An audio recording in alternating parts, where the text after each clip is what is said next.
Et ça vous arrive de déménager? Moi, dans ma vie, j'ai déménagé plus d'une dizaine de fois. Et souvent, d'un déménagement à l'autre, on garde des vieilleries. On ne sait pas pourquoi, si ça va nous servir, mais en tout cas, on se les garde et elles finissent souvent au fond d'un carton, dans une cave, dans un garage. Eh bien, cette image de ces objets inutiles reflète bien ce que ressent le psalmiste dans le psaume 31. Il dira « Je suis oublié des cœurs comme un mort, je suis comme un vase brisé ». Ce sentiment d'être délaissé, seul, eh bien, est-ce que vous connaissez? Victor Hugo disait l'enfer se résume à un mot, solitude. Dernièrement, j'ai entendu un politique qui disait le grand problème des villes et de ceux qui y résident, c'est qu'ils sont devenus étrangers les uns les autres, on ne se parle plus. C'est un paradoxe dans notre monde de communication. En son temps, Michel Berger disait dans Starmania, on dort les uns contre les autres, on vit les uns avec les autres, mais au bout du compte, on se rend compte qu'on est seul au monde. Seul.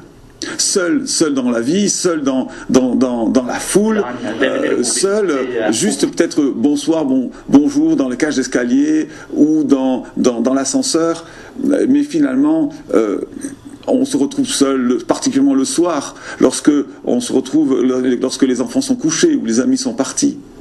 Personne avec qui partager, personne avec qui se confier, personne qui nous écoute. Toujours garder les choses pour soi, c'est terrible. Et puis, il faut maintenir l'apparence, il faut se montrer fort.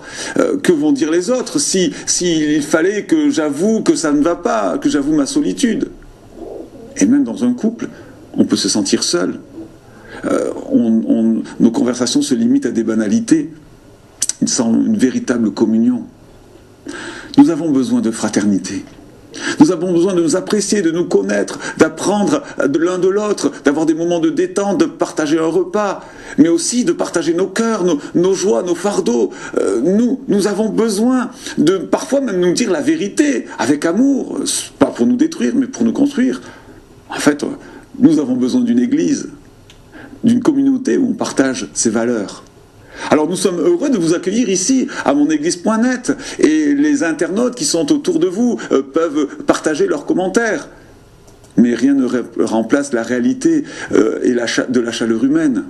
C'est pourquoi nous vous invitons à rejoindre une église en chair et en os. Mais dans l'attente d'avoir le courage de franchir le seuil d'une église, j'aimerais vous dire que Jésus, lui, il vous comprend.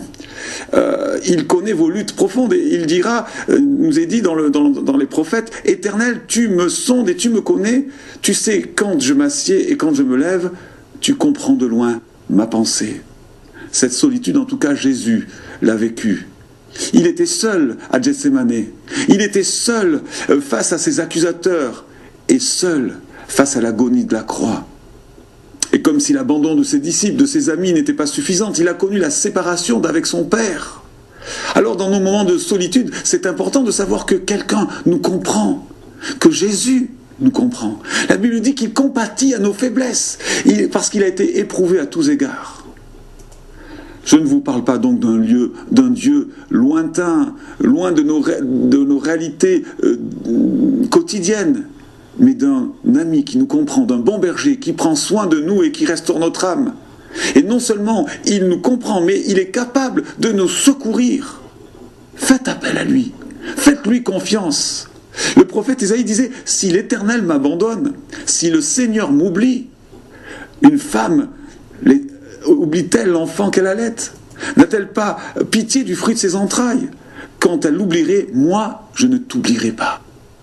Et effectivement, même si ta propre mère t'a oublié ou t'a délaissé, si tu es indiffère, ton père, Dieu, lui, ne t'oublie pas.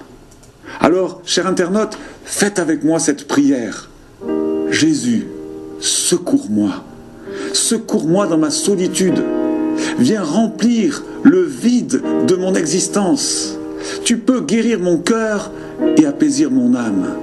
Je te reçois dans ma vie comme Sauveur et Seigneur. Amen. Merci David, quelle joie de savoir que Jésus peut enlever notre solitude.